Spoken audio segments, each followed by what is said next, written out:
Aí eles começam a voltar. Aí vão construindo um templo, oprimidos por muita gente em volta. Aí o que acontece? É, Alexandre o Grande se levanta no mundo.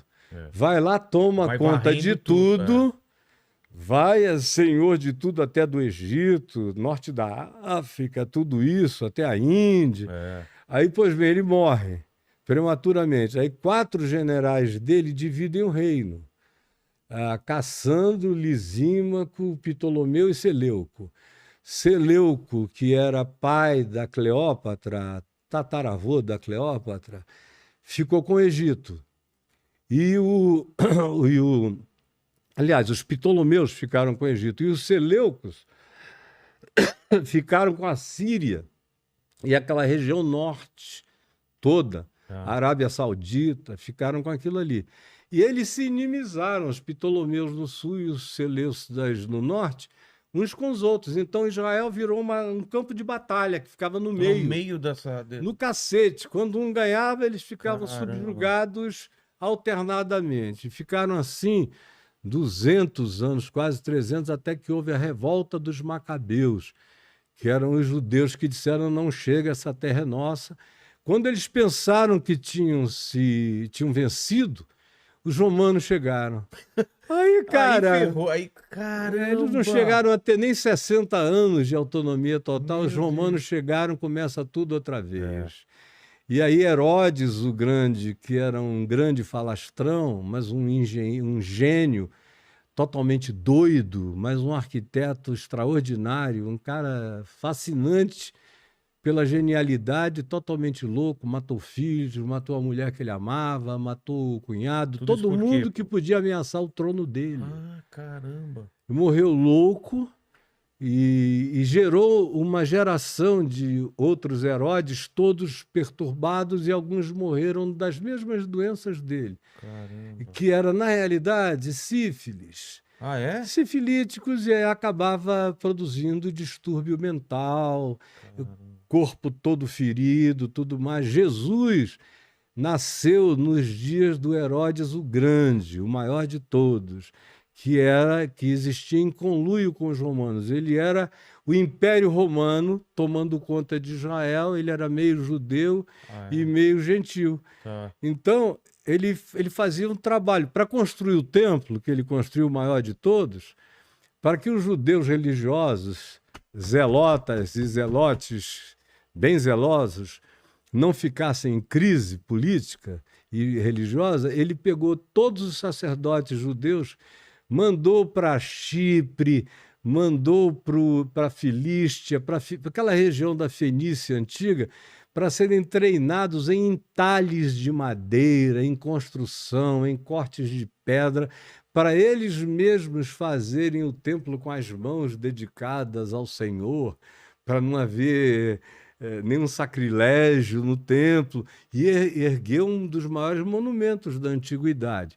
Foi nesse monumento, foi o templo? o segundo templo do rei Herodes, foi esse onde Jesus entrou e expulsou os cambistas.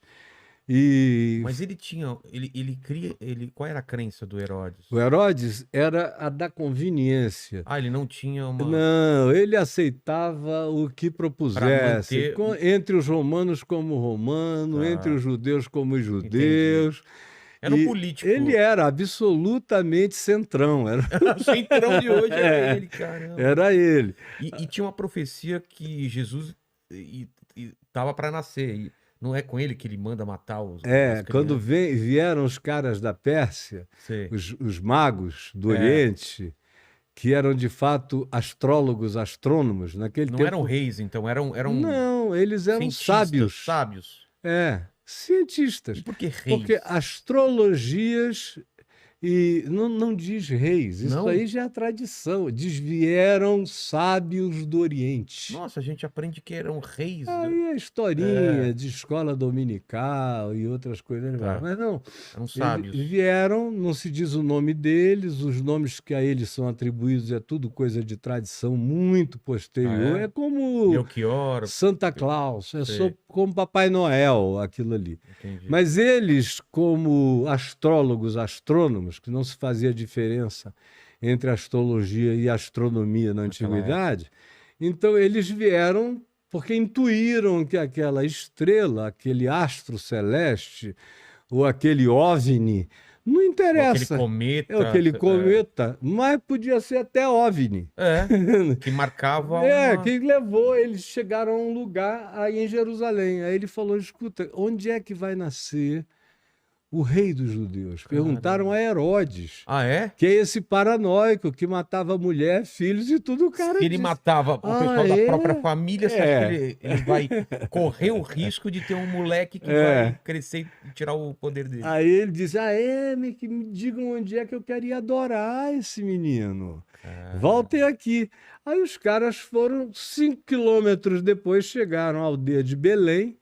Era aquela história do censo que César Augusto tinha mandado fazer para saber qual era o tamanho do Império Romano, saber com quantos ele contava para tudo.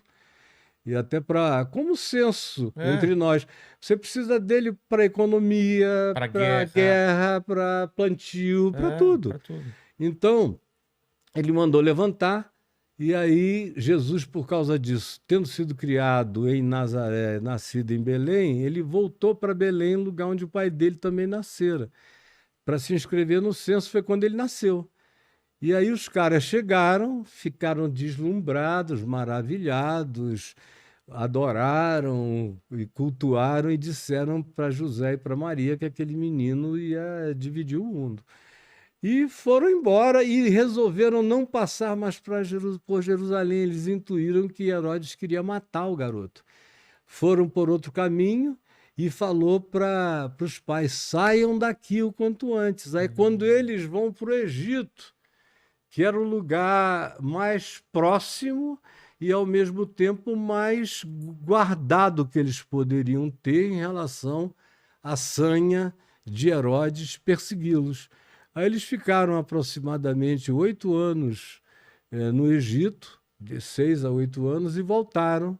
Foram direto para Nazaré, Herodes já tinha morrido, a história estava mais ou menos apagada, não tinha registro nem arquivo, era memória humana, distraível ao extremo, e aí cresceu lá no meio do nada, numa aldeia pequena de 200, 300 pessoas, e trabalhando com o pai, que era um carpinteiro rude, tosco, não é? A gente fica pensando que eram grandes obras, nada disso. Uma coisa simples. Para comer, era só para comer. E aí depois ele desaparece nas narrativas. Isso que é estranho, né? Tem um período que ele desaparece. Dos 12 aos 30, que é onde surgem os lapsos, com histórias de que ele pegou uma caravana de mercadores, foi bater na Índia. Primeiro ele sentou com o pessoal de Zoroastro, depois ele foi entrando na Índia, aí ele dialogou com os brahmanes, com todo, e aonde ele chegava, indiferentemente do nível de religião, sempre tinha político religioso querendo acabar com ele. Então, mas isso são presunções? Existe alguma coisa histórica que dê base a isso? Eu não poderia chamar de absolutamente histórica, mas existem pequenas histórias. Pequenos relatos que você vai juntando. Que você encontra no mosteiro de Lhasa, lá no Tibete, onde o Dalai Lama cresceu. Tem algum registro de alguma figura parecida com... Chamada Issa. Sei. Na mesma época, apareceu Issa, que é Jesus em árabe. Caramba! Apareceu Issa entre nós. Aí essa narrativa que foi descoberta por um repórter inglês no século XIX, ele limpou tudo, juntou tudo. É um livro interessante de ler. Dá uma boa ficção. Porque não muda Jesus. Aonde ele chega, mesmo jovem, ele é um problema onde ele chega. Porque a sabedoria dele confunde todo mundo, esmaga os sábios locais. Era aquela simplicidade vertiginosamente esmagadora. Devia ter um carisma poderoso, curava pessoas, com uma descrição, desaparecia dos lugares porque não queria publicidade. E tem a história de volta, até que se chega uma hora, nessa narrativa lá de Lhasa, do mosteiro, do Dalai Lama, no fim da narrativa se diz que veio uma caravana anos depois de Jerusalém, e aí eles perguntaram notícias de Issa. Aí o pessoal disse tragédia. Os líderes judeus religiosos enciumados, com ódio, com medo de que ele, sem nada, tomasse o lugar de todos, mudasse toda a natureza da espiritualidade judaica, o crucificaram, fizeram os romanos crucificarem-no por uma questão de natureza teológica, que não tinha nada a ver com os romanos, nem os romanos queriam. Mas, para agradar aos líderes religiosos, Pôncio Pilatos o matou. Líderes judeus. Os líderes judeus. Que doideira. E aí... Porque pro Império Romano não era bom crucificar ele e gerar talvez uma revolta. Coisa. E o que não gerou a revolta foi a ressurreição. Porque como ele ressuscitou e apareceu para todos os seus discípulos... Os discípulos entraram num estado de euforia consolada. Ninguém matou Jesus. Ele está aqui, é mais poderoso agora do que quando andava encarnado entre nós.